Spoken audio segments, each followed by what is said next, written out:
Hi everyone, we're back here today at Garland Sugar Shack. My name is Ivan Garland. Beside me is my son James.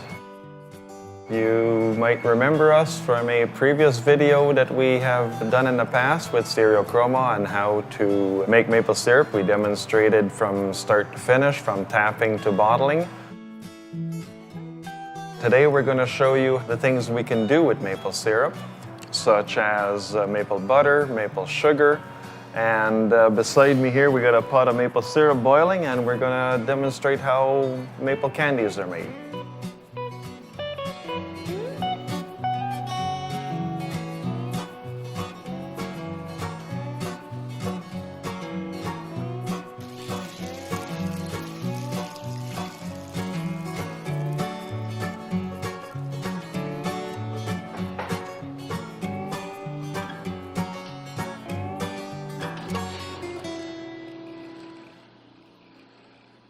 So what we're doing now is the maple sugar. So now we've just finished boiling the syrup. We had 4 liters of syrup to start, and now we've put it in a pot to stir it. The stirring process is necessary because although it still looks like it's a liquid form, and it is, it's actually dry. The stirring helps it to cool. And as it cools, it'll become, as you see very shortly, and it's starting to change colors as right now. More steam will come out of it, but within minutes, it's granular.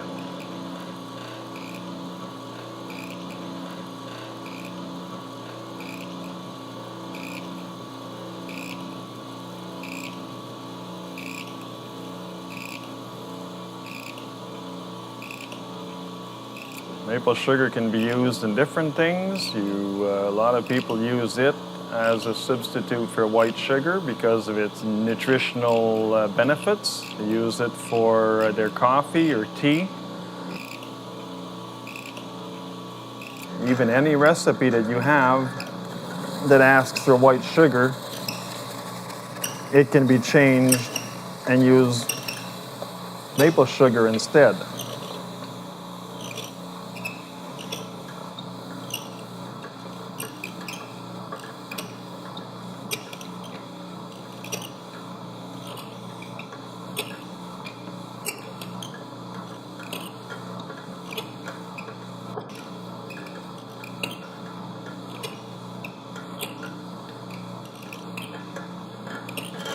Some people compare this to brown sugar just because it looks like brown sugar, but no comparisons in food value or taste.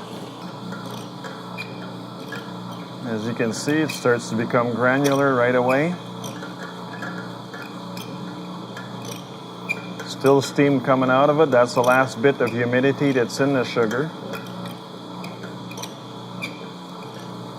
The fact that we're stirring releases that. If we didn't stir it, it would just become a big hard block.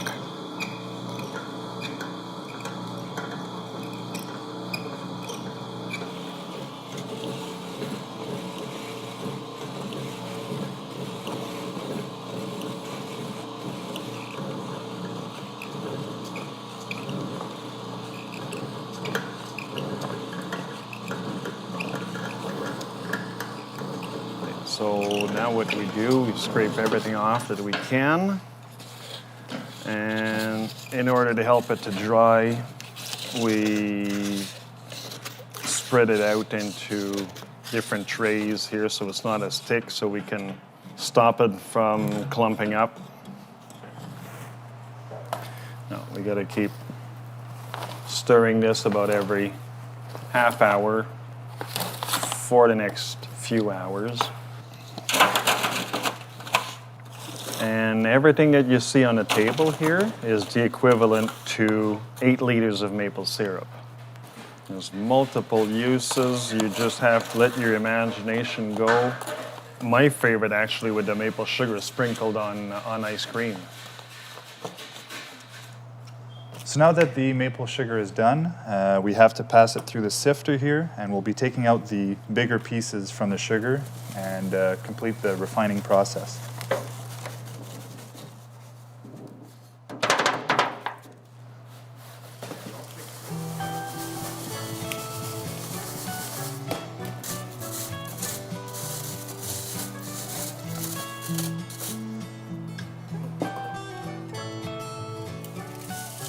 So that's the process of how we separate the maple sugar.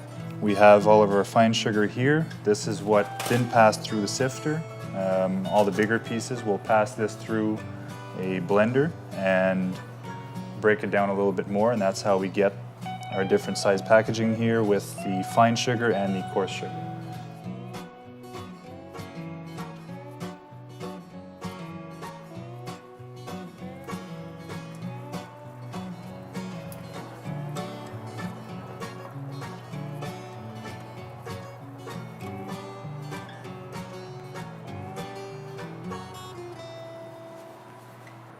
Okay, so now we've got our pot of maple syrup that we had on the stove earlier. We boiled a lot of water out of it. We boiled it down to the level that it needs to be to make maple candy. Now what happens is we let it pour out slowly. It's like a big spring there, a coil, and it makes it a slow stirring to start the crystallization process to make the candies. Making maple candy is usually a 4-day process.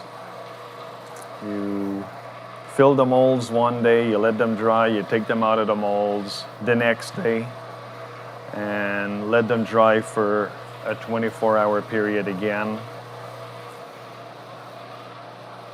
And these types of candies, nothing is added to the maple syrup. It's 100% pure maple syrup. Not only does it taste good, but there are lots of health benefits to the maple, which is kind of sweet in itself.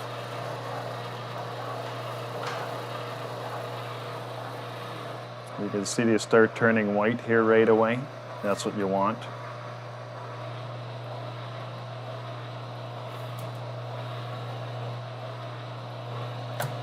We got to let these cool. We'll take them out of the molds, and then after they're dried, we just put them back into maple syrup to do what we call a crystal coating.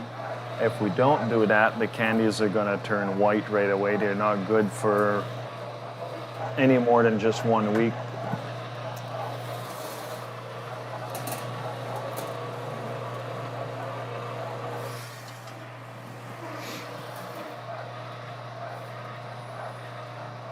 So we do all different kind of shapes and sizes for different times of the year.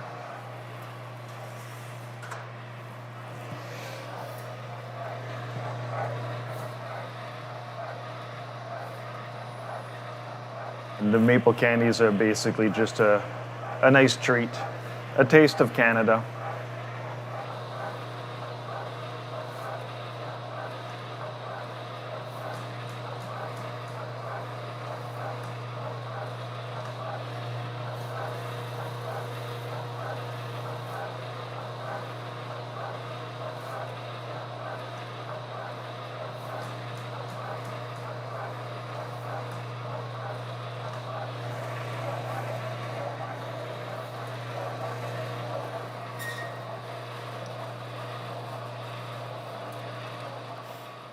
So hi, my name is Jocelyn Garland.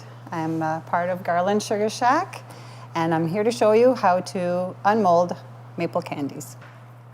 We start with the molded candies, turn them around, carefully take them out. Usually we wait 24 hours, but for this video we ended up doing it a little bit earlier. These are cabins that we have. Sugar shacks, cabins.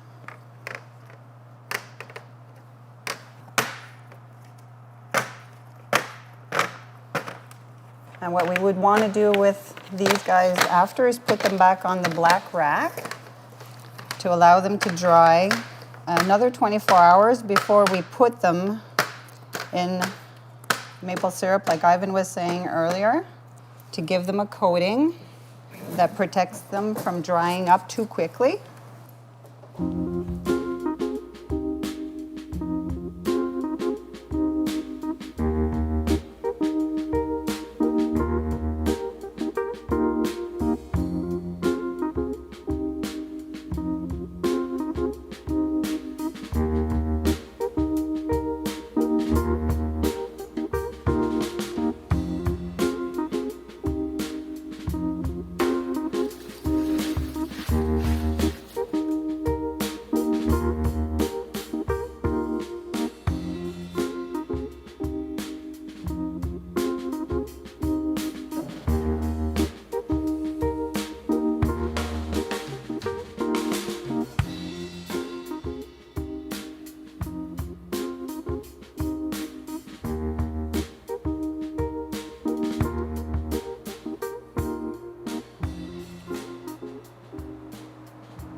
what you're seeing now is the flow of the maple syrup going down the funnel into a gear pump underneath.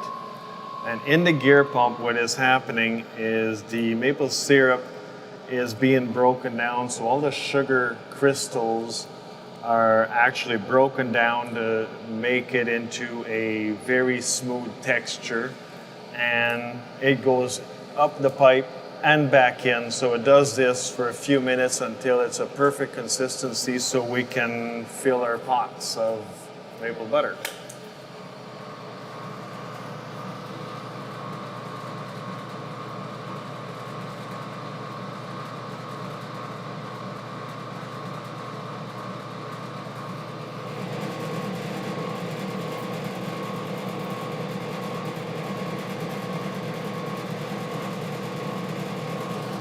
The machine isn't actually churning like real butter made from milk or cream is.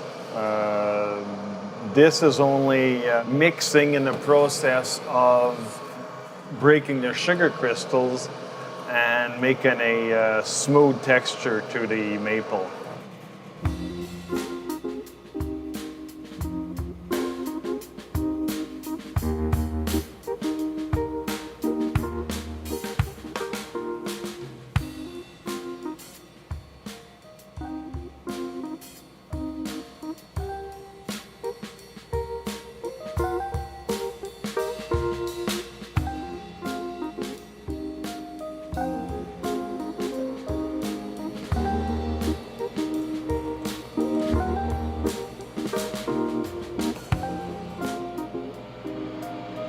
So now we've just added another pot of maple syrup to the machine to make maple butter.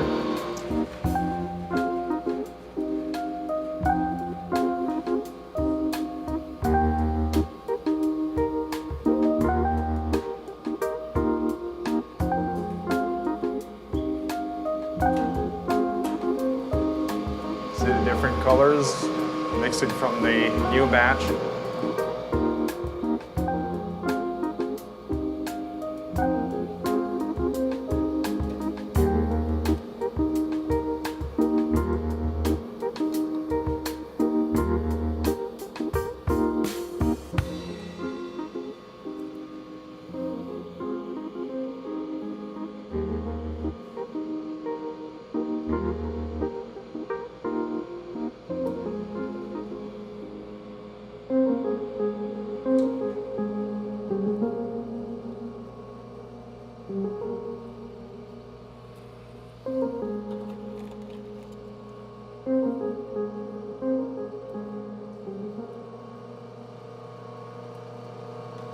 The word butter is used only because it's a spreadable texture like real butter, but there's no actual butter in this. It is 100% pure maple. That's a nice actual spread on different things, and there are other uses.